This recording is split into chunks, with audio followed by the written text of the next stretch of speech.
Hey y'all, and welcome to episode 4 of Behind the Joke with Jan. In this episode, we explore the connection between the Corpus Christi and San Antonio comedy communities. Devon Benish shares how she was introduced to the comedy scene. Thomasine Pickens talks about her Funny Friends Over 50 tour. Tina La Cochina and I took a road trip to San Antonio for a comedy show. I sat down with Mr. Wendell for my first interview in our new video studio. Heidi Hovda tells us about FilmUp, and we examine the creative crossover in the comedy and filmmaking communities. All this and more coming up next.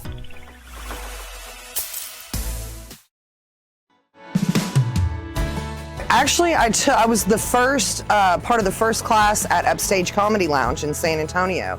I had sepsis in 2020, and I spent over a year recovering from that, and then just decided I just wanted to spend the rest of my life like doing things that I wanted to do. And I took a little tiny joke writing class online, and because of targeted advertising, the ad for the Upstage workshop popped up. And I told my husband, I was like, this is what I want for my birthday this year, like sign me up for it. And he did, and the graduation showcase was on my 43rd birthday. So my very first like comedy show was on my 43rd birthday. It was really awesome. We in Corpus Christi and y'all in San Antonio have kind of developed this relationship. Yes. So let's talk a little bit about how that happened and kind of the benefits of it. Oh, well, I love my Corpus comedy family. Love y'all so much down here. Brandon Dolly and a few other of the Corpus comedians came up to San Antonio for a mic and to do a couple of shows, and I met a lot of them, and they were so warm and very just genuine people and so funny. And so then we got invited to come down here and do Mesquite Street one Thursday. I was me and Jay Valdez, and we came down here, and I had the best time. And I've done a few shows down here and a few mics, and I love it so much. Nobody can pass up a 99-cent vibrator and free shipping. When Jake asked me to do this, I was A, honored, B, I loved that my first time headlining would be down here. And I just kind of went through and decided like what stays, what goes, what made a good 25-minute set versus what I can add to it or even take away and put in that's new or better, and just kind of worked with it from there. So I'm very nervous. I'm very nervous, but people don't think I get nervous because I'm a natural communicator, but I get horrible stage fright. I always have. Like, I get stage fright for karaoke.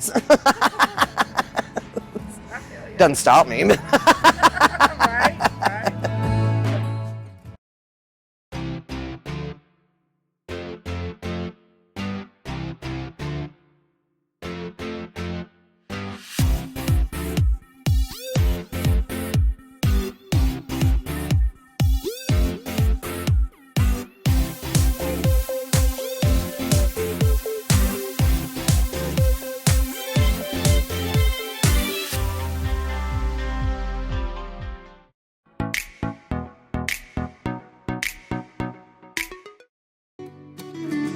How did you get started in comedy?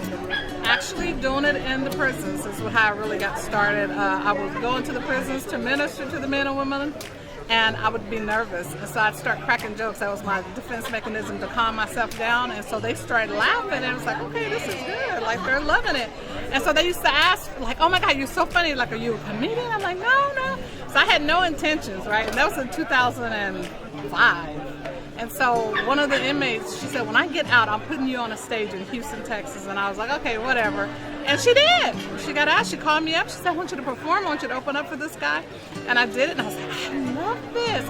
And I did a couple more shows. And then I just kind of kept it in the prisons and just kept it with them.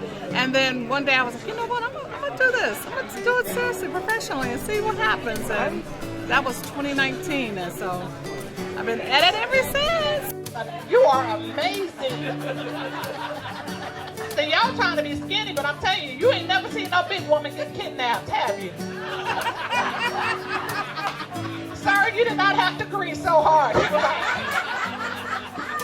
like, hell to the no, ain't no big woman ever do shit that. Funny Friends Over 50. What gave you the inspiration to start that? Okay, so September of last year, a friend of mine called me. She said, did you see what Sherry Shepherd's doing? And I said, no. She said, she's doing this show, Funny Females Over 50, and you can submit your tape, and she's going to pick a winner, and then she's going to take them, and they're going to travel. So I did it, and so she showed it in February, I believe it was February, and so she did a snippet of me on there, and I was like, oh my God, I'm famous. And so I was like, I didn't win the final round, but I was like, you know what, let's take that to another level. Like, I want to keep that going. Like, that was just phenomenal. And so I said it to somebody, and they were like, that's a great idea. I said, but I want men included. I don't want to just do women. And so that's how we got started, and now that's what we're doing. Funny Friends Over 50.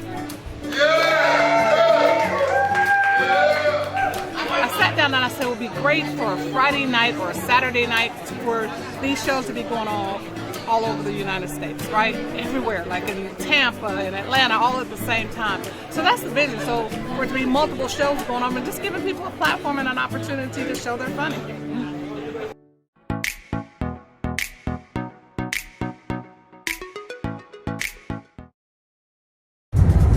Hey y'all, it's me and Tina, and we are on our way to a show in San Antonio tonight at Tandem, and we're super excited.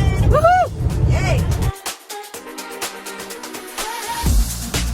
This place is super cute.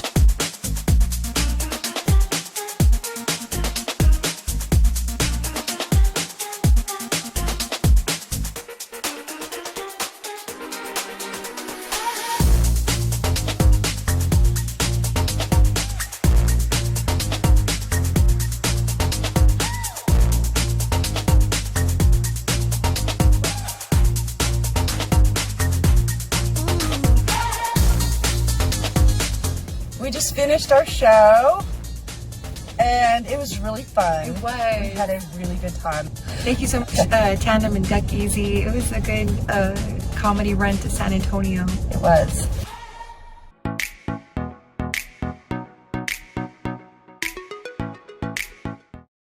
The first guest on our new set is Mr. Wendell. And I'm so happy and pleased about this. I'm very, honored and humbled to be the first one in your studio here. And you got your main man here with you to make sure things are running right and tight, so I do appreciate it. Thank you. Well, you bet. And it's appropriate in that way, we've known each other ever since I've been in comedy, which has been over 2 years. Okay, and we've both been progressing on our journeys.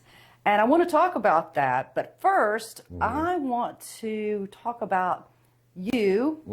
And let's tell the viewers a little bit about you and how you got into comedy.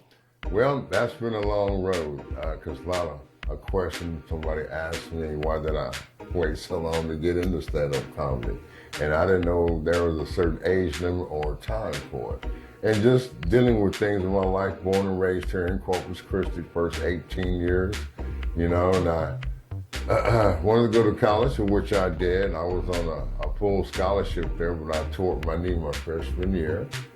And I thought that was the end of the world, basically, at 18, in 1974, actually 50 years, and so things happened.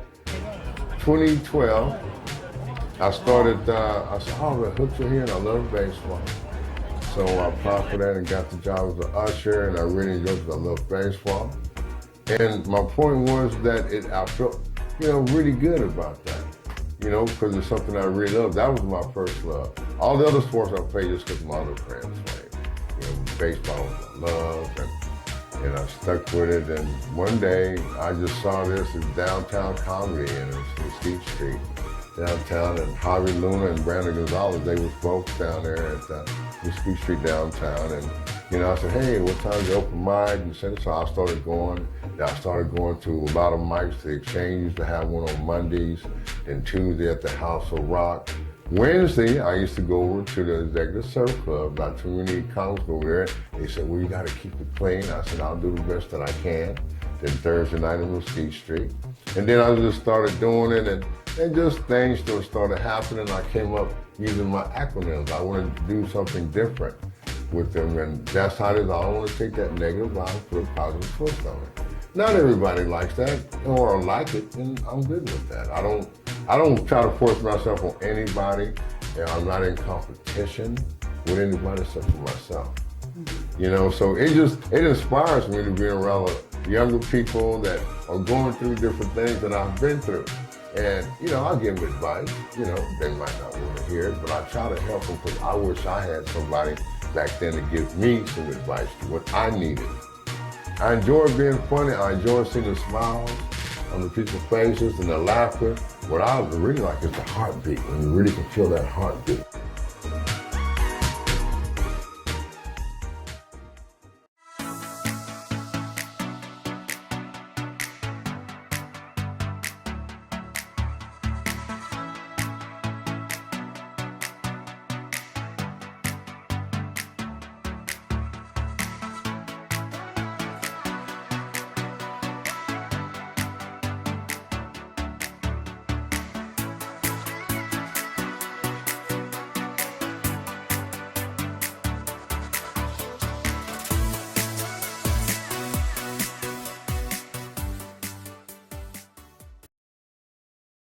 I've been doing the Corpus Christi 70 film project since 2007, and over the years it's always bothered me that it's like one time a year where a large group of the local filmmakers gather together and connect, and I just kind of wanted that vibe to continue for at other times during the year. And so in about 2022 I started working with the Art Museum actually and Alma Draft House to do FilmUp.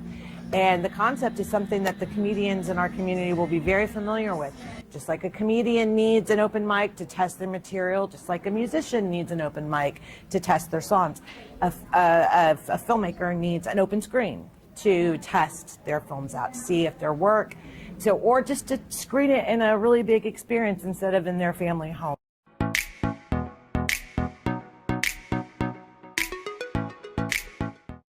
I know that you made a movie recently. What was the name of your movie and what was it about?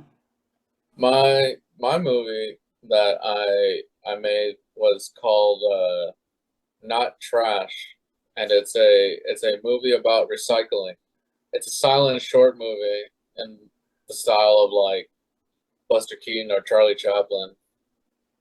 And yeah, that's just something I really love. I really love Mm-hmm. Yeah, we really enjoyed the CC7D movies that we did. In fact, last year we had several comics that were part of the movie. Played a beach bum who drank and smoked on the beach or something. Yeah. And you had like the funniest line. I couldn't get my belt on. But I've been playing guitar for a long time, singing for a long time. The opportunity just kind of fell on my lap where I could finally like write something myself, and it was really strange to win because welcome to the island of misfit toys. I was really just like I just did my best, like I just put together a song and just went okay, like this is what it is, and then it ended up winning. And I honestly, like when they said my name, I think it took a second for me to register, and I was like, wait, that's me. So